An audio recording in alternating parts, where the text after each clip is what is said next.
Thank you so much for staying with us. And now the details. Mozambique's top court on Monday confirmed the ruling party Frelimo's victory in an October election, which has sparked massive protests by opposition groups who say the vote was rigged. The Constitutional Council has the final say over the electoral process, and its ruling is likely to spark further protests in Mozambique, a southern African country of close to 35 million people that Frelimo has governed since 1975. Western observers said the election was not free and fair, and the post-election period has seen the biggest protest against Frelimo in Mozambique's history. At least 130 people have been killed in clashes with police, according to the civil society monitoring group Plataforma Decide. Outside the conference center in the capital, Maputo, where a senior Constitutional Council judge announced that Frelimo's Daniel Chapo was president-elect and the party had retained its majority in parliament. The streets were deserted amid a heavy police presence, but footage on local broadcaster TV Success MOZ showed protesters had taken to the streets in the northern city of Nakala Porto within an hour of the announcement and in other areas of the capital.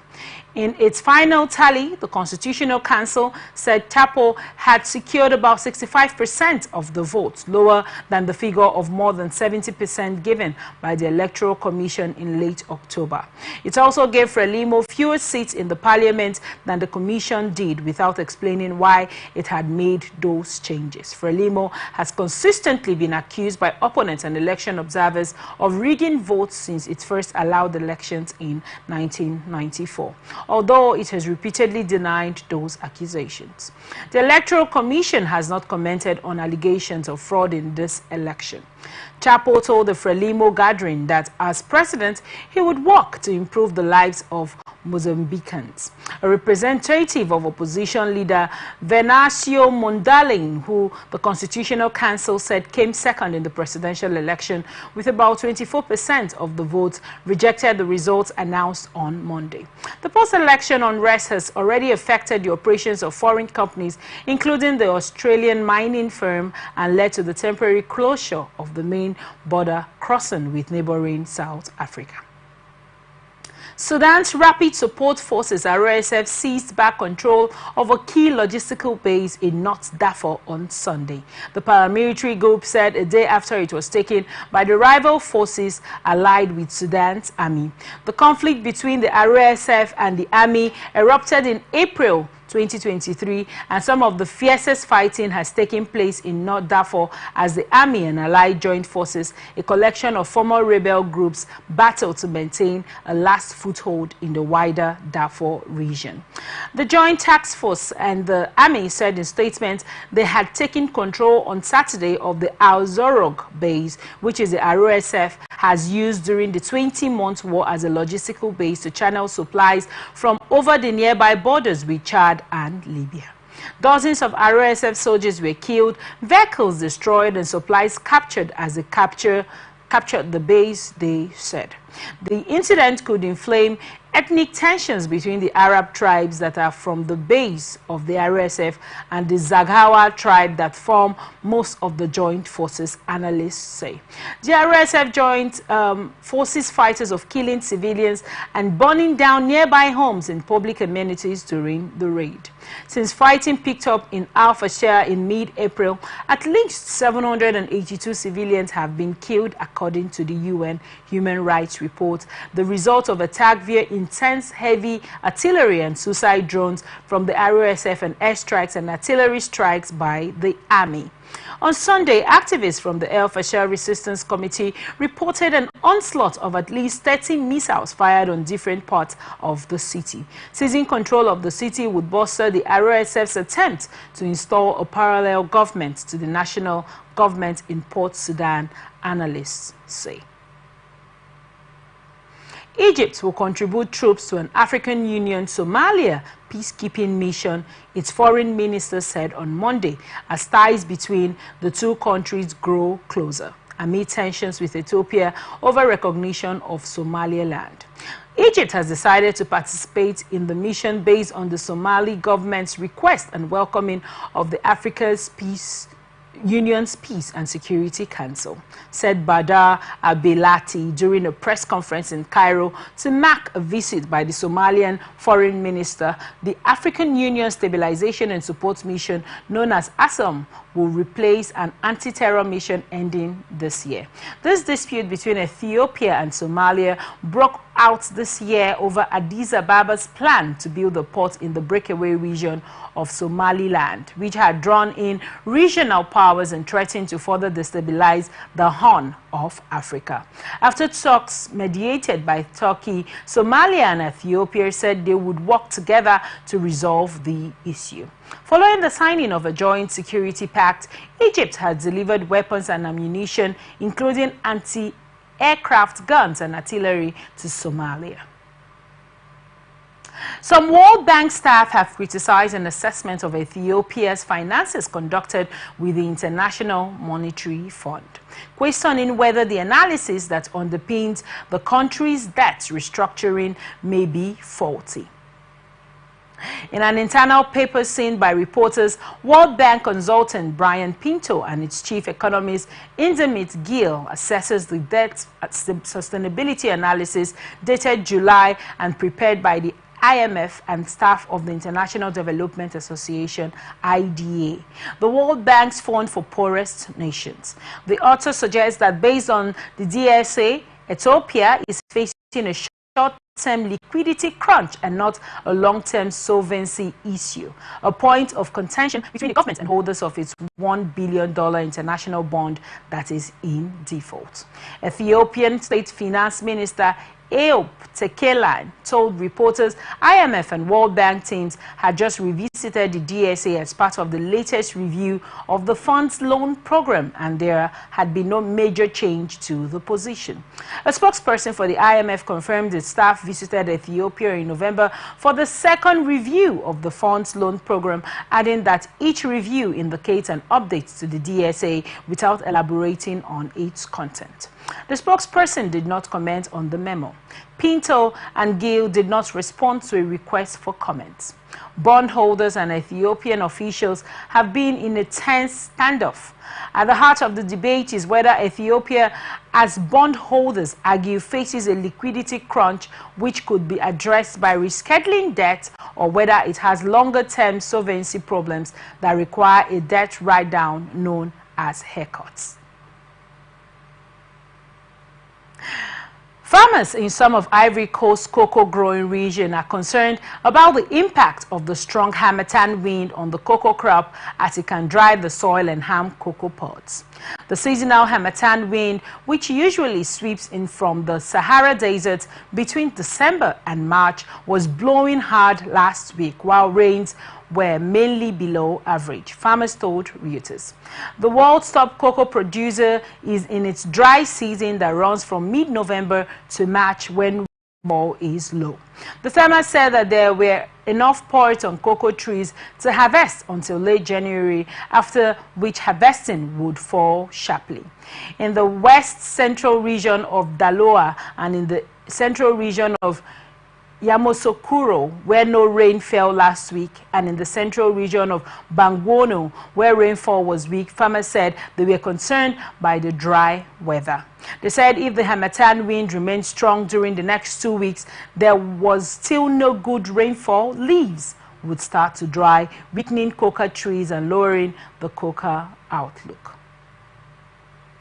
At least 207 people were killed by members of the Waf Jeremy gang in Haiti's Portside neighborhood of Saïd Soleil earlier this month. The United Nations said in a report on Monday, revising up a death toll it initially estimated at 187.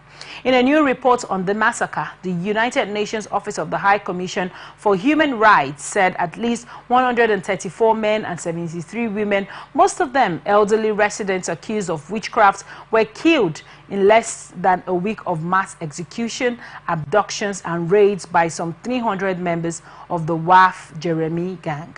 Gang leader Monel Mikano Felix ordered the attack after his child got sick, accusing local residents of causing the illness through voodoo.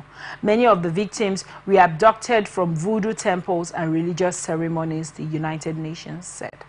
The killings shocked the Caribbean nation, which has been engulfed in a worsening gang conflict, compounding devastating food shortages, while its neighbors lag on delivering long-promised security assistance. Mikano's gang has controlled a small but strategic area between key ports, surrounding warehouses and national key highways out of the capital for some 15 years, according to the UN. After the killings, gang members attempted to erase evidence by confiscating mobile phones, burning bodies and dumping them into the sea.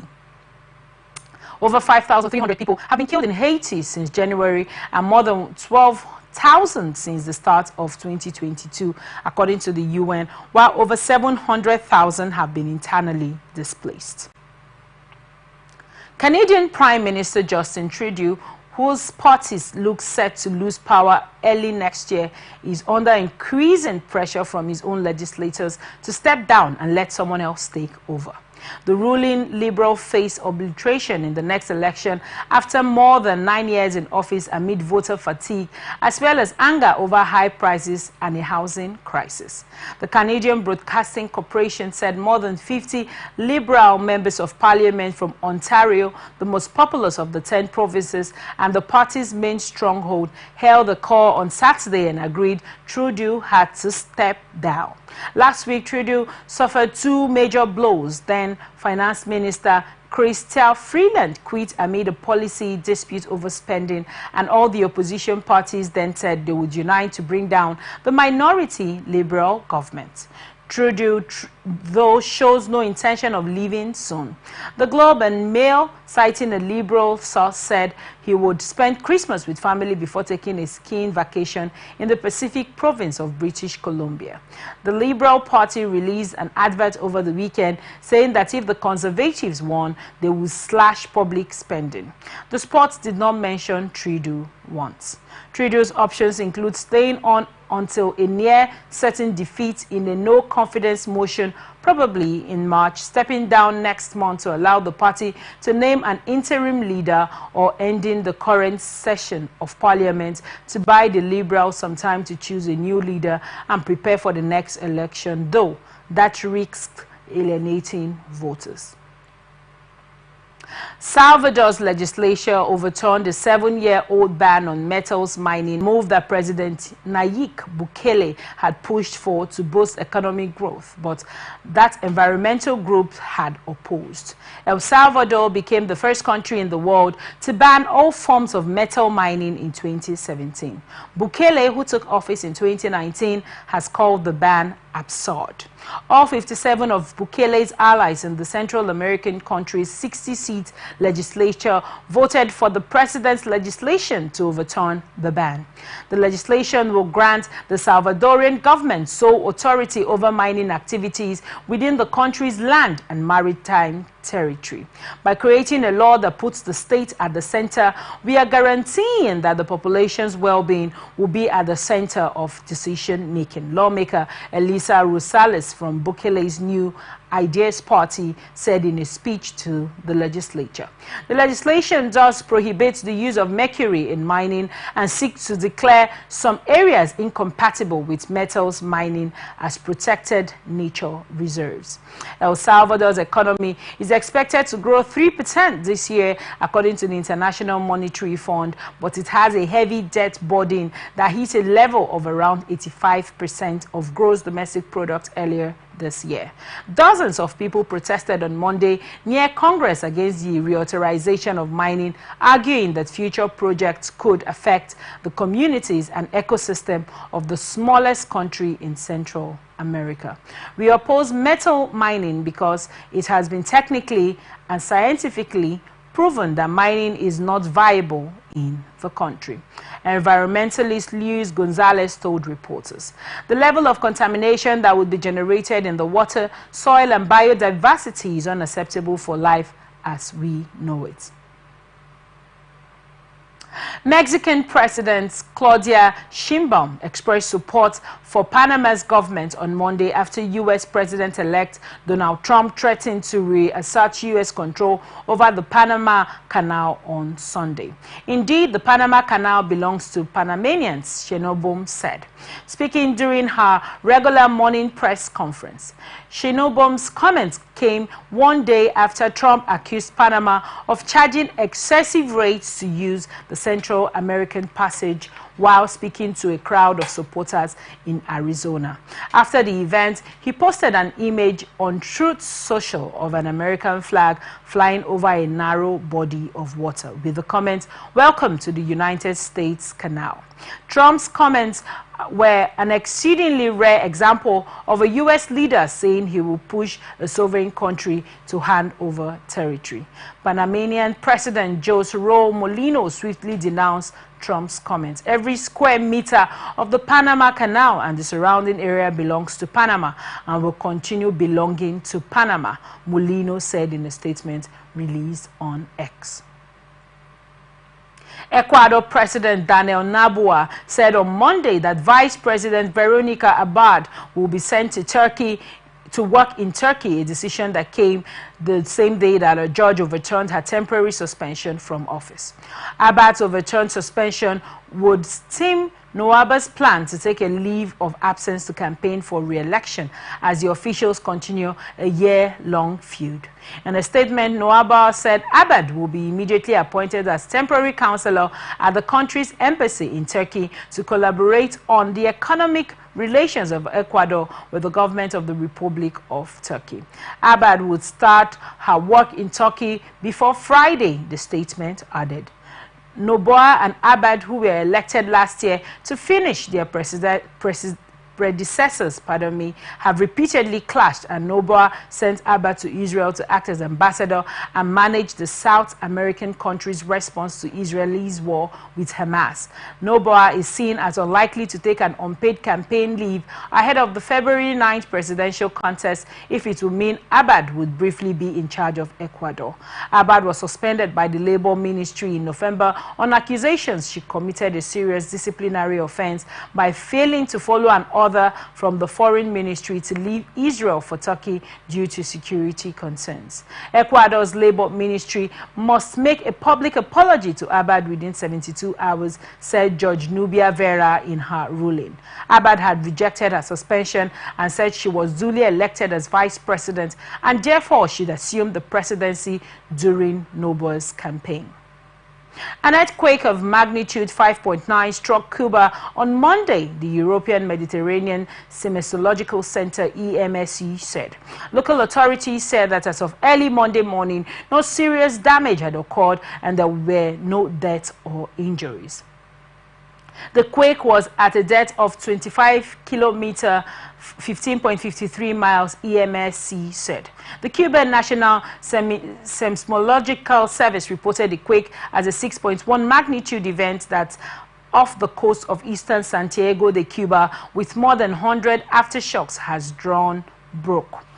A 6.9 magnitude earthquake struck off the coast of neighboring Granma province in November, causing some structural damage but no fatalities.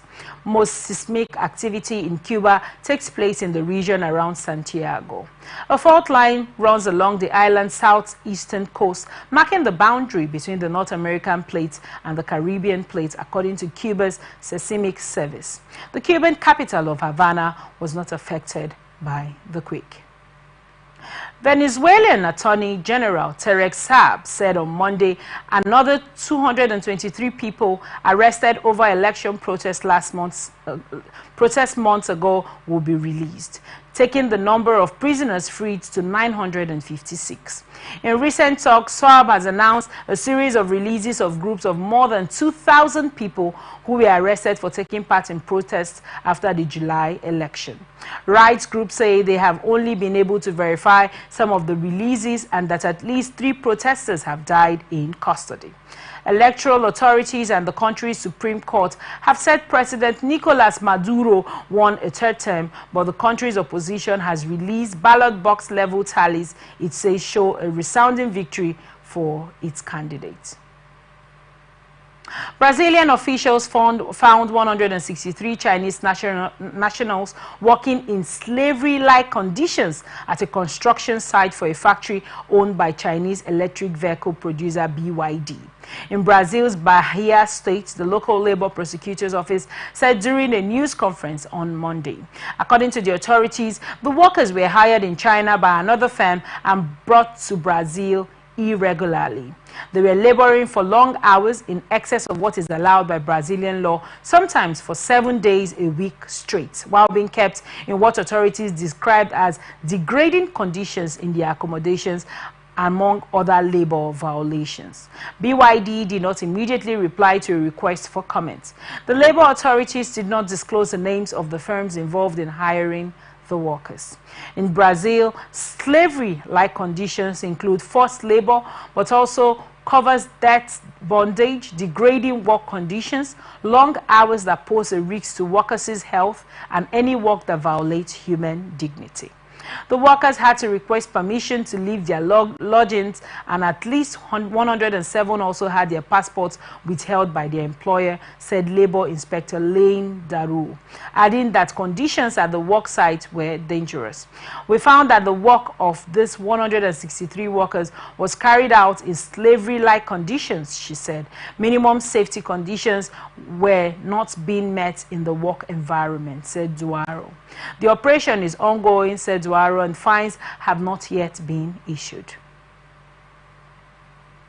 South Korea's main opposition party will submit a bill to impeach acting President Han Duck-seo on Tuesday, a party spokesperson said, increasing the risk of further political uncertainty in Asia's fourth largest economy.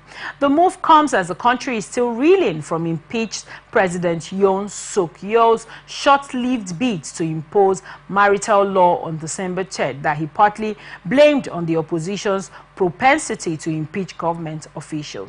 Democratic Party DP spokesperson Young Jong-kun said on Tuesday the bill, once submitted, is expected to be introduced to a plenary session on Thursday. Once an impeachment bill is introduced at a plenary session, it must be voted on within 24 to 72 hours.